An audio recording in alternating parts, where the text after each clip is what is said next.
જોઈ અંબાલાલ પટેલે આગાહી કરી આ વખતે ચોમાસું 8 થી 10 આની રહેશે। આ વખતે ચોમાસું સારું રહેશે। ચોમાસામાં લો પ્રેશરથી વરસાદ થશે। અરબ સાગરમાં ભારે ચક્રવાત સર્જાશે। આ વર્ષ ખેડૂતો માટે એકંદરે સારું રહેશે। લોકોનું આરોગ્ય પણ સારું રહેશે।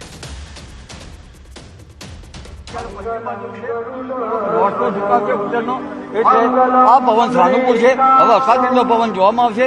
આ પવનની ગતિવિધિ જોતા લગભગ વાડી ના સુકાય કેવી ગણી શકાય, પણ આ વખતે લગભગ વરસાદ ગઢના વાદળો બરાબર બનેલા નથી, એટલે આ ચોમાસું લો પ્રેશરથી આવશે અને અપર વિંગ ઉપલા લેવલમાં લગભગ કંડેસ થશે અને અરબ સાગર અને બંગાળ સાગરમાં ભારે ચક્રવાત સર્જાશે અને ત્યાંની ગતિવિધિ દેશના ભૂભાગો ઉપર ઉપલા લેવલે થશે, જેના કારણે પ્રાથમિક શરૂઆતમાં જોતા વર્ષ એકંદરે સારું આવી શકે। લગભગ અત્યારે હાલ 8 થી 10 આની જેવું વર્ષ ગણી શકાય।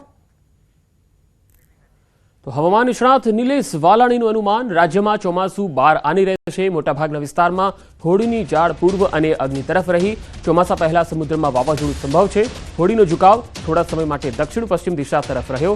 દક્ષિણ પશ્ચિમ દરિયાકાંઠે અતિવૃષ્ટિની સંભાવના। હોળી પ્રગટાવવામાં આવી હતી અને હોળી પ્રગટાવ્યાના 4 ઘડી સુધી પવનનું નિરીક્ષણ કરવાનું હોય છે। 4 ઘડી એટલે કે 96 મિનિટ સુધી પવનની દિશાનું અવલોકન કરવામાં આવતું હોય છે। તો ગઈકાલે હોળી પ્રગટાવવામાં આવી ત્યારે ગુજરાતના મોટાભાગના વિસ્તારોમાં પશ્ચિમના પવન તો અમુક સેન્ટરોમાં ઉત્તર પશ્ચિમના પવન જોવા મળ્યા હતા, જેના કારણે હોળીની જાળ પૂર્વ તરફ જોવા મળી હતી અને પૂર્વ તરફ જાળ જાય તો આવનારા ચોમાસા માટે સારા સંકેત ગણવામાં આવે છે।